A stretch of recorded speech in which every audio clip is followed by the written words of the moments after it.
Kisah seorang tukang kayu yang temani mayat seorang konglomerat selama 40 hari di alam kubur. Di sebuah negeri, hiduplah seorang konglomerat yang kaya raya. Namun, ia sering resah memikirkan kematian. Menjelang ajalnya, ia menulis sebuah wasiat yang sangat aneh.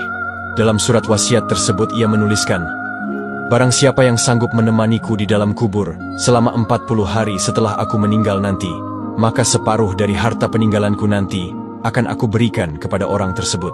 Ia pun menawarkan hal ini terlebih dahulu kepada anak-anaknya. Namun, mereka menjawab, "Tidak mungkin, ayah. Saat engkau mati, engkau hanyalah jasad tak bernyawa. Kami tidak sanggup menemanimu di kubur." Begitu pula saat ia bertanya kepada adik-adiknya, semua menolak dengan alasan yang sama. Akhirnya, melalui ajudannya, ia mengumumkan wasiat itu ke seluruh negeri. Namun tak ada seorang pun yang berani. Sampai akhirnya, berita itu sampai ke telinga seorang tukang kayu miskin. Meski hanya memiliki sebuah kapak sebagai harta satu-satunya, tukang kayu itu datang menemui keluarga si konglomerat. Dengan penuh keyakinan ia pun berkata, "Aku bersedia untuk menemani dirinya selama 40 hari di alam kubur."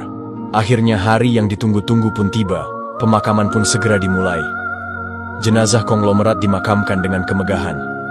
Sesuai wasiat, si tukang kayu ikut turun ke dalam kubur bersama jasad tersebut, membawa kapaknya. Setelah semua orang pergi, kubur pun ditutup rapat. Tak lama kemudian, datanglah malaikat Mungkar dan Nakir. Tukang kayu itu ketakutan. Ia mengira kedua malaikat itu akan menginterogasi si konglomerat. Namun ternyata, keduanya justru mendekatinya dan bertanya, "Apa yang kau lakukan di sini?" Si tukang kayu itu menjawab, "Aku menemani mayat ini selama 40 hari untuk mendapatkan setengah hartanya." Lalu kedua malaikat Mungkar dan Nakir kembali bertanya, "Apa saja harta yang engkau punya selama ini?" Si tukang kayu menjawab, "Harta yang aku miliki sekarang ini hanyalah sebuah kapak sebagai alat mencari rezeki untuk menafkahi keluargaku." Sejak saat itu, hari demi hari, malaikat Mungkar Nakir datang kepadanya. Kedua malaikat itu pun selalu menanyakan tentang sebuah kapak milik si tukang kayu. Kemudian Mungkar Nakir bertanya lagi, "Dari mana kau dapatkan kapakmu ini?"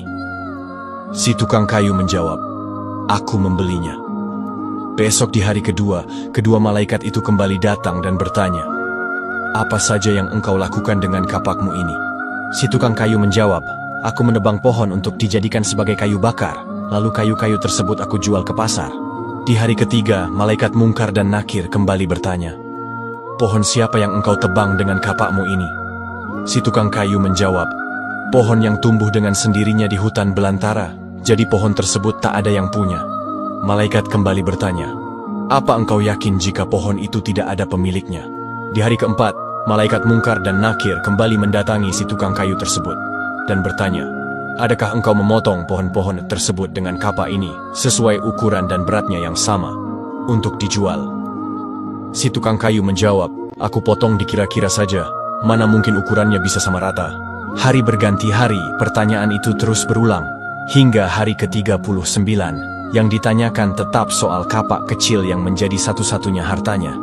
Pada hari ke-40, Mungkar Nakir kembali datang. Sebelum mereka sempat bertanya, tukang kayu itu langsung melompat keluar dari liang kubur, membuka pintunya, dan berlari keluar sambil berteriak, "Aku tidak mau separuh harta itu. Ambillah semua untuk kalian. Aku hanya ingin pulang." Sesampainya di rumah, ia menangis dan berkata kepada istrinya, "Wahai istriku, aku sudah tidak ingin harta warisan itu. Satu-satunya hartaku hanyalah kapak kecil ini. Tapi selama 40 hari para malaikat tak henti-hentinya menanyai aku tentangnya. Bagaimana jika hartaku sebanyak konglomerat itu? Entah berapa lama dan bagaimana aku bisa mempertanggungjawabkannya." Dari kisah ini mengajarkan untuk kita hikmah yang mendalam.